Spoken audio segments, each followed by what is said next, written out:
Bismillahirrahmanirrahim. Assalamualaikum warahmatullahi wabarakatuh.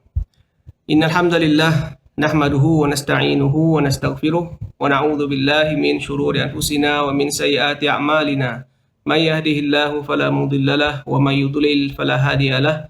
Wa asyhadu an la ilaha illallah wahdahu la syarikalah wa asyhadu anna Muhammadan 'abduhu wa rasuluh. Allahumma salli wa sallim wa barik ala nabiyyina Muhammad wa ala alihi wa sahbihi wa man tabi'ahu wa walah. Subhanaka la ilma lana illa ma 'allamtana innaka antal alimul hakim. Bishrah li sadri wa yassir li amri tammi lisani yafqahu qawli. Amma ba'd. Alhamdulillah, kita bersyukur kepada Allah Subhanahu wa taala sentiasa di atas kurniaan yang diberikan kepada kita sehinggalah hari ini dapat kita bersama-sama bertemu lagi dalam sesi ruangan kuliah online yang mengupas ayat-ayat seruan Ar-Rahman kepada golongan beriman. Jadi pada kali ini kita telah memasuki dan akan membincangkan seruan Ar-Rahman yang ke-53. Dan seruan Ar-Rahman yang ke-53 ini terletak dalam surah At-Taubah ayat yang ke-38 dan insya-Allah kita bacakan juga ayat 39. Jadi seperti biasa para pendengar sekalian, kita bacakan ayatnya dan seterusnya kita akan bincangkan tafsirannya. Firman Allah Subhanahu wa taala, a'udzu minasyaitonir rajim. Bismillahirrahmanirrahim. Ya ayyuhalladzina amanu ma lakum idza qila lakum unfiru fi sabilillahi tsaqatum ilal ardh ardaitum bil hayatid dunya minal akhirah fama mata'ul hayatid dunya fil akhirati illa qalil illa tanfiru yu'adzibukum 'adzaban aliman wa yastabdil qauman ghairakum wala tadurruhu syai'a wallahu ala kulli syai'in qadir. Ia bermaksud, wahai orang-orang yang beriman, apakah sebabnya apabila dikatakan kepada kamu, berangkatlah untuk berperang fi sabilillah, kamu merasa berat dan ingin tinggal terus di tempat kamu?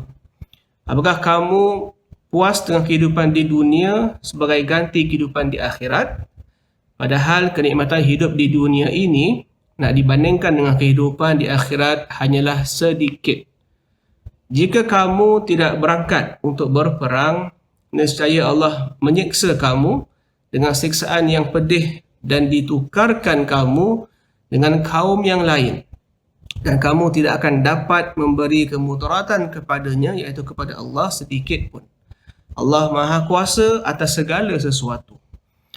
Jadi para pendengar sekalian, ayat ini merupakan ayat yang bersangkut paut dengan suasana peperangan di zaman Nabi SAW. Ayat ini berkaitan dengan peperangan Tabuk, yang mana diarahkan atau diseru orang-orang beriman untuk berangkat segera menuju ke Tabuk. Dan Tabuk itu jauh daripada kota Madinah. Dia tidak seperti Uhud, dia lebih jauh daripada kota Madinah. Maka ada di antara para sahabat Nabi SAW merasa keberatan. Jadi yang merasa keberatan ini kenapa? Kenapakah disebutkan dalam ayat ini juga disebutkan sebagai itsaqatum ilal ardh. Thaqula ni maknanya berat, rasa berat dan rasa tak larat, nak angkat, nak bawa diri untuk pergi berjuang keluar daripada kota Madinah. Jadi para pendengar sekalian, mengikut ahli tafsir, ketika dan juga ahli sejarah lah, ketika seruan ini disampaikan kepada golongan-golongan mukminin ketika dahulu, keadaan di kota Madinah ketika itu adalah dilimpahi dengan berbagai nikmat, tumbuh-tumbuhan yang begitu banyak mengeluarkan hasil, masya-Allah, tanaman-tanaman, dan bahan-bahan pertanian, masya-Allah, mengeluarkan banyak hasil. Jadi ketika itulah waktunya untuk menuai dan juga untuk mendapatkan hasil, apa yang telah mereka usahakan, tiba-tiba diseru untuk bergerak keluar dari kota Madinah untuk pergi ke Tabuk. Jadi di situlah ujian Allah Ta'ala ke atas mereka-mereka. Para pendengar sekalian, kita bayangkan, dalam keadaan kita sedang tak sabar menanti ialah hasil usaha kita kan. Tiba-tiba kita didatangi pula dengan ujian yang lain. Kita didatangi pula dengan permintaan dan juga keperluan lain yang perlu kita hadap juga. Jadi memanglah kita akan rasa tercabar dan kita akan rasa kenapa waktu ini pula kita disuruh untuk pergi membantu ataupun pergi berjuang lah. Jadi dia adalah sesuatu yang sukar pada pendengar sekalian. Jadi di sinilah terletaknya kekentalan iman para sahabat, yang mana mereka bila diseru untuk pergi berjuang fi sabilillah, yang kuat imannya akan terus pergi. Ya. Dan mereka yang rasa berat diri ini adalah di kalangan orang-orang munafik yang merasakan bahawa kita sebenarnya tak perlulah nak bersusah payah pergi ke medan peperangan dalam keadaan musim panas. Jadi tak apalah, kita duduk diam-diam kat Madinah sahaja. Ada juga di antara sahabat Nabi yang sebenarnya kelewatan. Itu yang disebutkan pada dalam surah yang lain, berkenaan dengan, pada ayat yang lain berkenaan dengan 3 orang yang sebenarnya sibuk dengan hasil tuaian mereka. Jadi kelewatan untuk bersama-sama pasukan Nabi SAW menuju ke Tabuk. Dan Allah SWT telah menceritakan tentang hal mereka itu, dan Allah telah mengampunkan dosa-dosa mereka lah. Jadi ada 3 kategori manusia dalam hal ini. Pertama sekali orang yang kuat imannya, terus menyambut seruan untuk keluar berjihad fisabilillah. Yang kedua, golongan munafikin. Orang yang munafik memang langsung mereka merasakan tak ada keperluan untuk usah payah keluar ke medan peperangan. Dan kemudian yang ketiga pula, golongan yang sebenarnya berlengah, yang bukan tak nak tapi berlengah sebab nak uruskan pertanian mereka dahulu. Okey, jadi para pendengar sekalian, peperangan Tabuk ini dia adalah peperangan yang berlaku sebenarnya hasil daripada gabungan antara golongan ataupun kerajaan Rom dengan beberapa pengusaha-pengusaha Arab lah.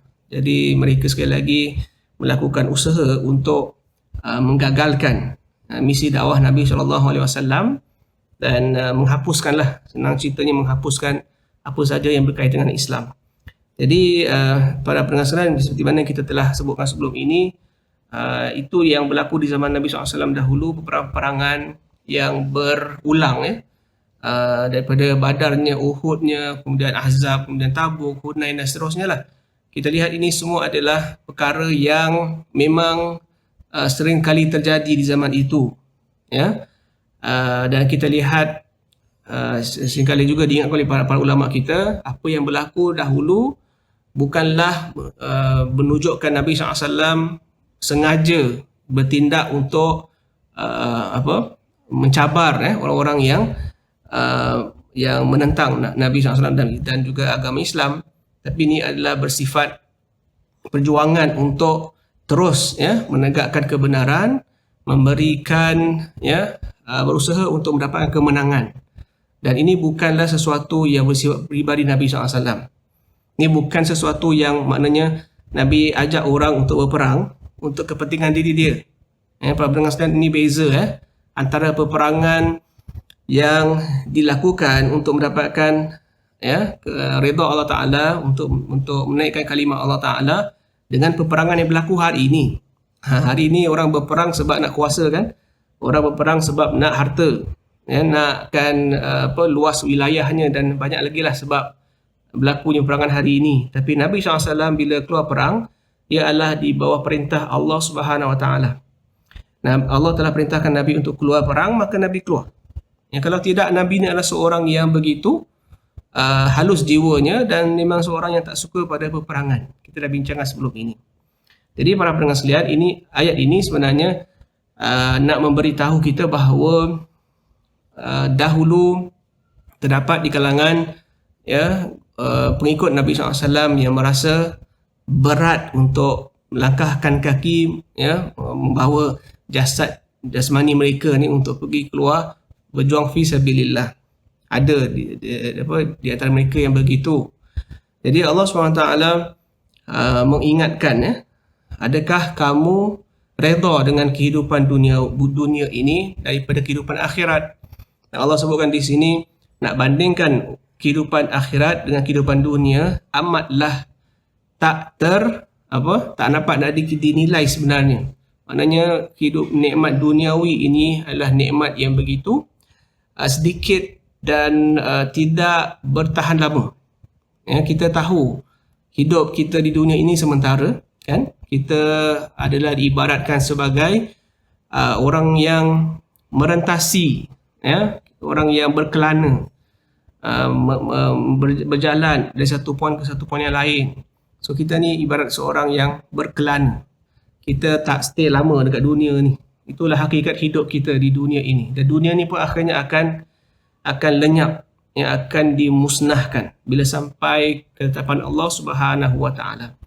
Jadi di sini Allah ingatkan dengan tegasnya, apabila kita diseru untuk keluar, ya, berjuang demi Allah, maka kita kena sahut seruan itu.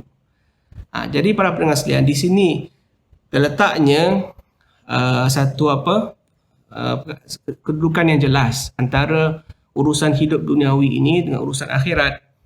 Ya, ayat ini menunjukkan kepada kita tentang perintah keluar dari rumah untuk berjuang fi sabilillah bila diseru. Kalau tak ada seruan, maka kita uruskanlah kehidupan dunia kita macam biasa. Dan itu yang dilakukan oleh para sahabat Nabi SAW. Ya, cakap tentang mencari kepentingan duniawi ini adalah sesuatu yang dituntut juga dalam Islam, para pendengar sekalian. Ya, jangan pula kita baca ayat ini dan ayat semisal ayat seperti ini, kita buang dunia kita. Ya, jangan begitu. Kerana apa? Sebab dalam ayat lain, contohnya dalam surah Qasas, Allah firmankan, wabtaghi fi ma ataakallahu minal akhirah wa la tansa nasibaka minad dunya. Allah kata, carilah apa-apa yang boleh mendatangkan yang kebaikan bagi kamu untuk urusan akhirat kamu, tapi jangan kamu lupakan bahagian kamu di dunia ini. Jadi Allah juga ingatkan kita tentang urusan cari, ya, kepentingan kita di dunia ini. Cuma biarlah dia dilakukan mengikut kadar yang betul, ikut kadar yang adil dan wajar. Dalam maknanya tidak ada urusan untuk kita melakukan sesuatu yang bersifat keagamaan ataupun ibadat, maka kita boleh sahaja meneruskan usaha kita untuk mencari kepentingan duniawi. Tidak ada masalah. Pada sesi yang lepas saya dah sebutkan para sahabat Nabi SAW pun ada ramai di antara mereka yang kaya raya, ya, seperti Abu Bakar sendiri, Umar, Uthman kaya, Abdul Rahman bin Auf kaya, ya, Al-Ayyubi pun kaya. Ramai lagi para sahabat Nabi yang kaya raya. Tapi Nabi SAW tak pernah pun menghalang dan mengatakan bahawa harta-harta kamu ni telah mengkaburi pandangan mata kamu, mata hati kamu daripada urusan akhirat. Tak ada pun yang kita dengar Nabi SAW sampai condemn para sahabat yang kaya raya.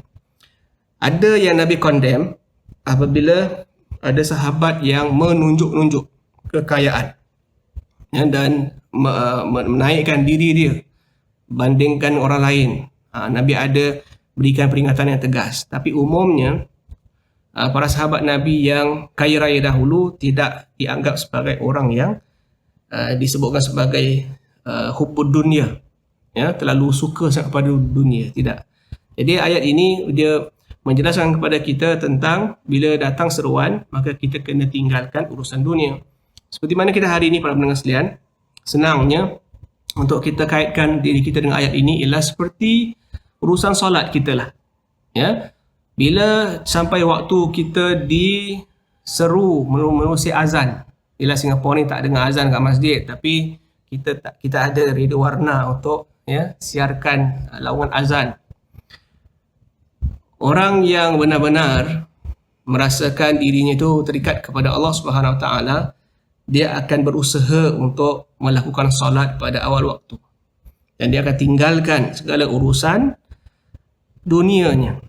Dan yang terbaik adalah bila insya-Allah bila dah selesai kekangan COVID-19 ini, insya-Allah kita dibenarkan pergi balik ke masjid. Sebaik solat yang dilakukan oleh seseorang mukmin adalah solat di masjid secara berjemaah pada awal waktunya. Itu yang terbaik. Kalau tak dapat nak lakukan di masjid secara berjemaah, lakukan berjemaah di tempat yang ada bersamanya orang-orang yang boleh solat. Kalau tak ada juga, maka solatlah sendirian pada awal waktu. Dan kita tinggalkan urusan dunia kita secara total untuk kita menghadap Allah Subhanahu Wa Taala. Ya, jadi hari ini kita tidak ada dalam suasana peperangan, alhamdulillah, dan kita harap jangan berlaku peperangan langsung. Jadi dalam keadaan aman pun kita boleh mendapatkan kelebihan di sisi Allah Taala mengenai perjuangan, iaitu kita menarik diri kita ini untuk pergi bergegas, ya, menghadap Allah SWT pada awal waktu solat yang diperintahkan kita lakukan. Ya. Baiklah, jadi seterusnya berkenaan dengan masalah redha kepada kehidupan dunia dan seolah tidak suka pada urusan akhirat ni, adalah hadis-hadis yang Nabi SAW sabdakan. Yang contohnya hadis Imam Ahmad, yang mana beliau mengatakan Nabi SAW pernah bersabda, "Mad dunya fil akhirah illa kama yaj'alu isba'ahu hadhihi fil yam falyanzur bima tarji'." Wa asyara bis sababah. Maksudnya Imam Ahmad meriwayatkan hadis ni, nah disabda Nabi SAW sabdakan, maksud hadis tadi ialah tiadalah kehidupan duniawi ini nak dibandingkan dengan urusan akhirat atau kehidupan akhirat, melainkan sebagaimana seseorang di antara kamu memasukkan jarinya ke dalam laut, maka lihatlah apa yang ditinggalkan, ya, ataupun yang ada pada jarinya. Ya, kemudian Nabi tunjukkan, ya, jari telunjuknya. Maknanya kita ni kalau cecahkan jari kita ni ke dalam air dan kita angkat, berapa banyak yang air melekat ke jari kita tu. So Nabi beri perumpamaan, kalau orang yang cintakan dunia ni, bila dia mencecahkan jari ke dalam air lautan, maknanya dunia tu hanyalah seperti air yang melekat dekat jarinya, berbanding air lautan yang begitu luas, begitu, ya, banyak di hadapannya, sehingga tak nampak pun penghujung, ya, lautan itu. Maka itulah akhirat. Jadi Nabi beri perumpamaan seperti ini, ya, untuk kita ingat bahawa hal akhirat itu lebih utama daripada hal duniawi. Cuma itulah, jangan kita terlampau sangat pula asyik dengan urusan akhirat, kita lupakan hal dunia. Ada orang begitu kan? Ada para pendengar sekalian, orang yang nak nak merubah diri dia untuk dekat kepada Allah Ta'ala. Ya, bila kita bincangkan sudut zuhud misalnya, ada yang salah faham tentang zuhud. Yang zuhud ni katanya tinggalkan segala-gala perihal dunia, dan jadilah seorang yang begitu hina dina di dunia ini, dan usaha untuk mencari redha Allah Ta'ala semata-mata. Jadi ditinggalkan segala-galanya. Dia jual rumah dia, ya, dia pisah daripada keluarga dia, dan dia duduk masjid dia, sebab dia kata dunia ni dah kotor sangat. Jadi adakah benar tindakan seperti itu? Ya, jadi para pendengar sekalian, kita lihat para sahabat Nabi SAW dahulu kan, bila tidak diseru untuk pergi berperang, mereka adalah orang-orang yang begitu teliti dan bersungguh-sungguh dalam urusan hidup mereka. Ya, mereka adalah orang yang terlalu asyik dan fokus dengan apa yang mereka lakukan. Maknanya apa? Mereka ni kalau dalam medan peperangan, mereka disuruh untuk pergi berperang, mereka akan menjadi pejuang yang begitu tangkas dan cekap, ya, dan juga kira hebat, ya, dalam mengendalikan senjata dalam medan peperangan. Jika mereka tak pergi ke medan peperangan, mereka adalah orang yang begitu teliti dan profesional dalam usaha mereka dalam urusan duniawi. Masya Allah.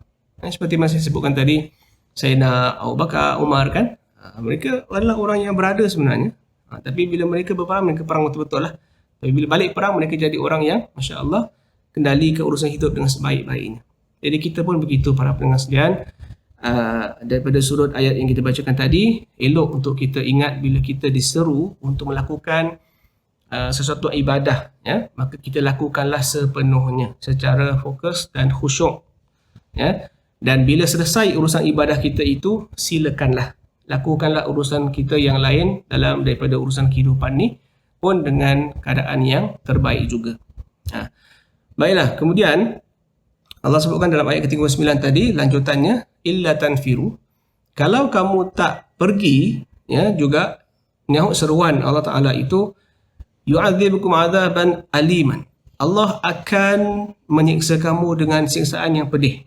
Para ulama tafsir kata, siksaan yang pedih ini berlaku di dunia dan juga di akhirat. Ya, kalau tidak berlaku di dunia, maka akan ditangguhkan di akhirat. Okey. Kehidupan yang rasa siksaan yang pedih di dunia ini ialah seperti berlakunya kerugian pada tanaman mereka, berlaku rasa tak senang hati contohnya dalam hidup duniawi, sempit di perasaan kita contohnya. So itu di antara apa yang disebutkan oleh para ulama kita, siksaan yang Allah cepatkan di dunia ini. Semoga Allah selamatkan kita lah, ya. Kita tak nak diturunkan azab ke atas kita di dunia dan di akhirat. Sebab Nabi SAW pesan kepada kita untuk minta sentiasa kepada Allah selamat, sejahtera dunia dan akhirat. Yang itu yang kita minta lah kepada Allah Ta'ala, ya.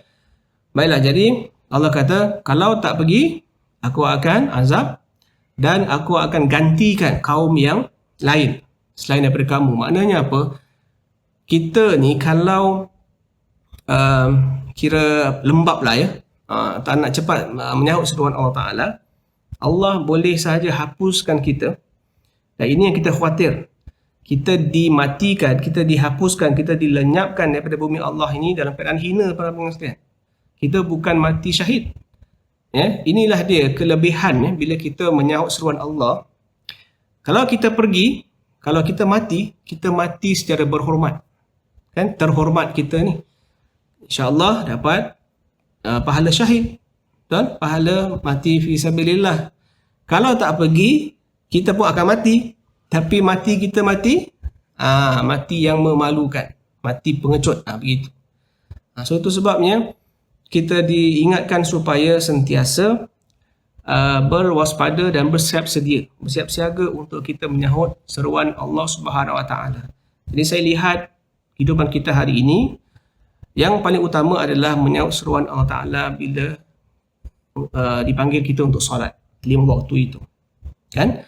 Kemudian selain itu, kita diseru untuk, contohnya, bila ada orang datang minta tolong daripada kita, maka tolonglah dia. Bila ada orang minta bantuan kewangan, kalau kita ada kelebihan, kita tolong, bantu dia. Kalau dia minta kita nasihat, kita nasihatkan dia, macam itu. Ini semua ada dalam hadis-hadis Nabi SAW. Jadi maknanya bila kita didatangi dengan sesuatu urusan yang berunsurkan, ya, urusan agama, maka kita kena berhenti sejenak daripada urusan dunia kita untuk kita, ya, uruskan urusan yang mendatang itu. Jadi memang itu di antara ujian Allah Ta'ala kepada kita, ya. Jadi kita kena sentiasa ingat, kalau datang urusan agama atau urusan ibadah, ya, sedangkan kita dalam keadaan melakukan urusan-urusan duniawi, kita berhenti sejenak untuk kita lihat dan cuba uruskan urusan-urusan yang berkaitan dengan ibadah itu. Okey. Baiklah, bila Allah Ta'ala katakan di sini Allah akan gantikan dengan kaum yang lain, dan apa yang berlaku itu semua tidak akan menggugat Allah Ta'ala. Wala tadurruhu syai'ah. Di sini penting untuk kita fahami sentiasa, para pendengar sekalian, kita ni adalah makhluk, ya. Kita ni adalah hamba Allah.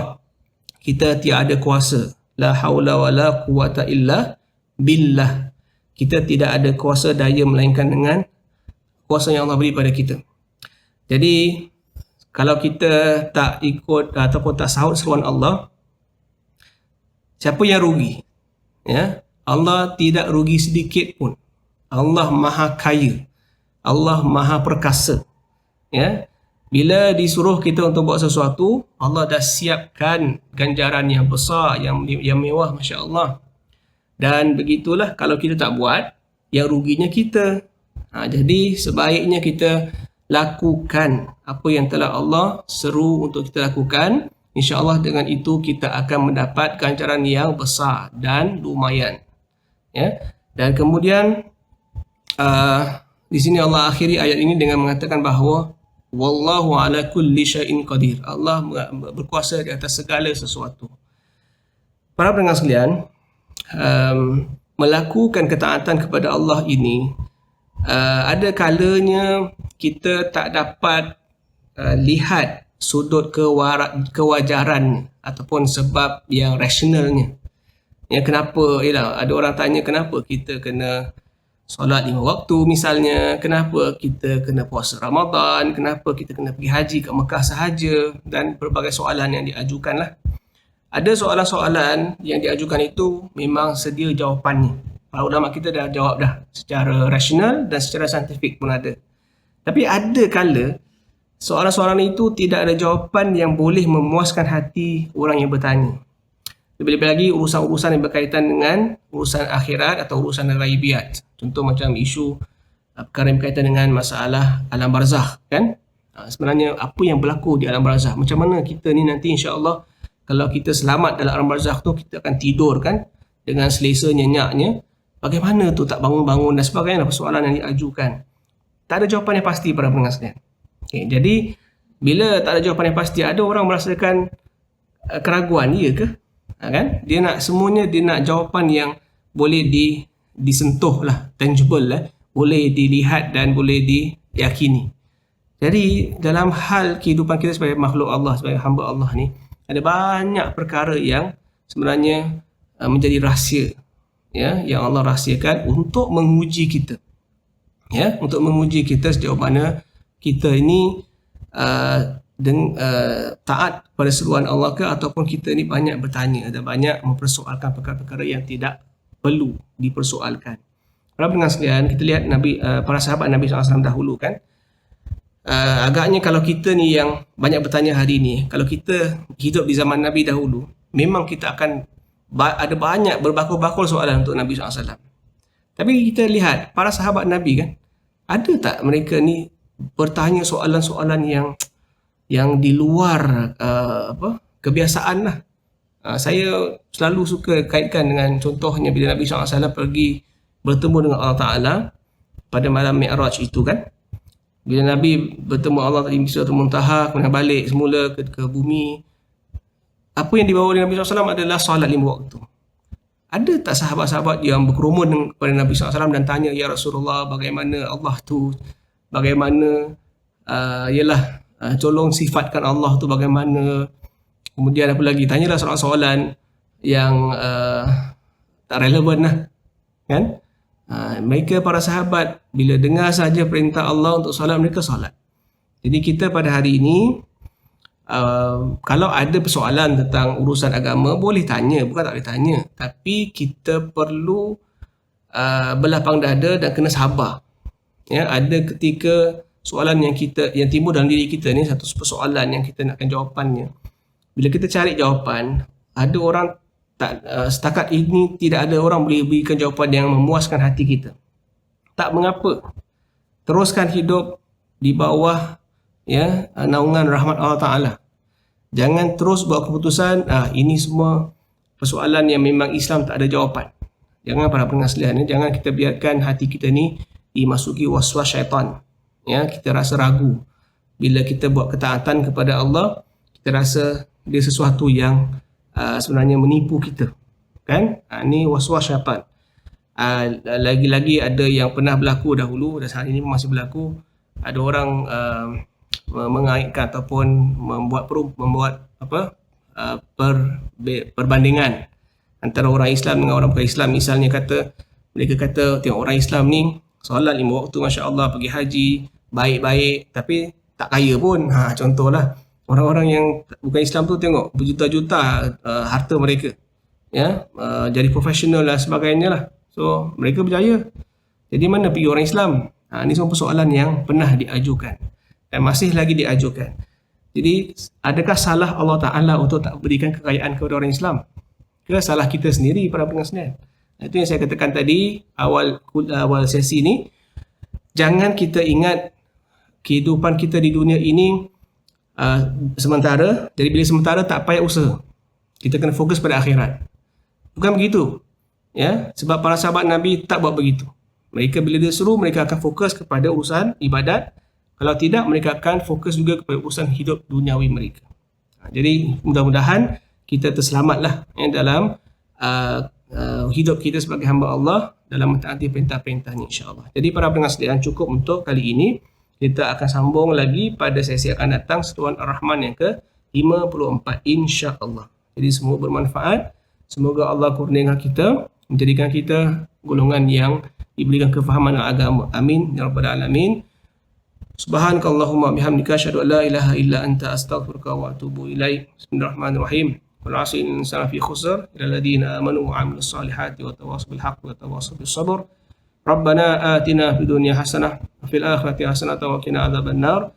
Wa sallallahu ala nabiyyina Muhammadin wa ala alihi wa sahbihi wasallam. Walhamdulillahi rabbil alamin. Assalamualaikum warahmatullahi wabarakatuh.